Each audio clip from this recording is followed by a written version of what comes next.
Hey guys, so today I'm going to talk to you about good book ideas for Christmas gifts. So if you guys are anything like me, it's a few days till Christmas and you still don't have your Christmas shopping done. Because I know that even though I work in a mall, I still have pretty much nothing done. I think I got one part of a gift for my boyfriend and the other 5 people I'm buying for. Nope, nada. I figured that a lot of people probably don't know what to get people, and if you know your friend or family member loves to read, I think that these are some good options. So I'm going to break this down into young adult and adult novels and books, and I'm going to start with young adult because that's just what I have more of right now.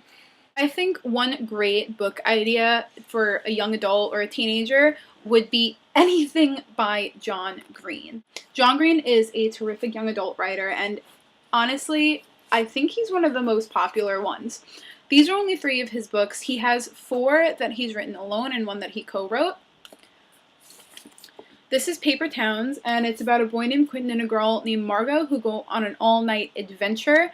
And when Quentin goes back to school the next day, he realizes that Margot isn't there, and she kind of disappears, and it's basically Quentin's search to find her. And I just found this book really interesting, and every John Green book I've read is really well written, which I loved, and I just think it's a good idea. The second book of John Green's is Looking for Alaska, and it's about a boy named Miles who goes to a boarding school. And it's basically about all the shenanigans and the friends that he meets there and his life there while he's going there. And he kind of becomes infatuated and intrigued by this girl, Alaska Young.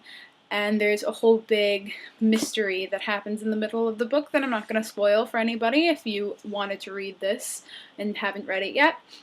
But I just think it's a really good book, and like I said before, very well written, and great plot line. It was funny. I laughed. I cried at the end with this book, and I just think that if anybody you know likes to read, this is always a good book to pick. The last John Green book I have is The Fault in Our Stars, and I'm not really going to go into this book much because I mentioned it in my last video and pretty much did a plot summary of it. So if you want to learn more about that, I'm going to link it down below, my last video, and you could just go figure that one out for yourself.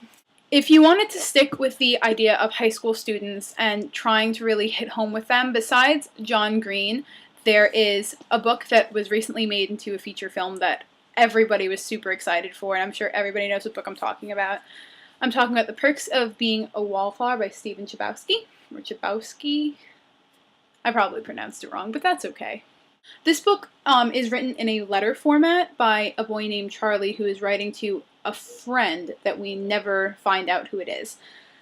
It basically tells you about his life in high school and the struggles that he goes through and the people that he meets.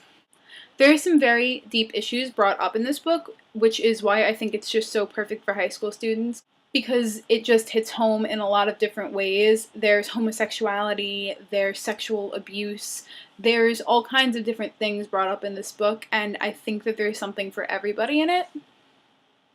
And it's very small and very easy to read, so if you do have somebody that you wanted to buy a book for, but you don't know if they're going to A, like reading, or B, going to have the time to read it, I think this is a terrific choice because it's so quick and easy to go through.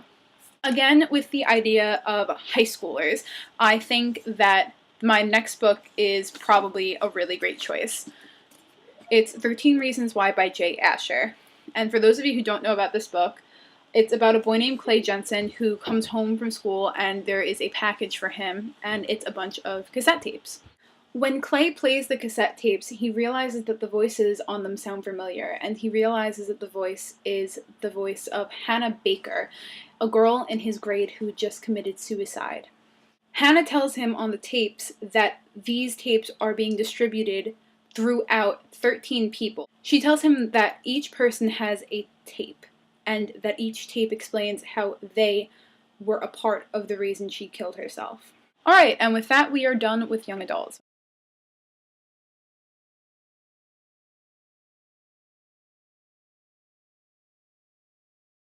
The last book I'm going to talk about is actually a book that I'm going to do a review on later, so I'm not going to describe it that much. And it's a book called House of Leaves. And House of Leaves is a horror story with a very weird kind of narration and a very weird kind of feel to it. Basically, this book is about a house that is bigger on the inside than on the outside. I think it's a great book to have, so I think that this would be a terrific book to give anybody who loves horror books, creepy books, any kind of a horror buff like that. So that's it, and I hope that you enjoyed this video. If you have any books that you want me to review or read and then review, leave it down in the comments below, and if you like my channel, subscribe.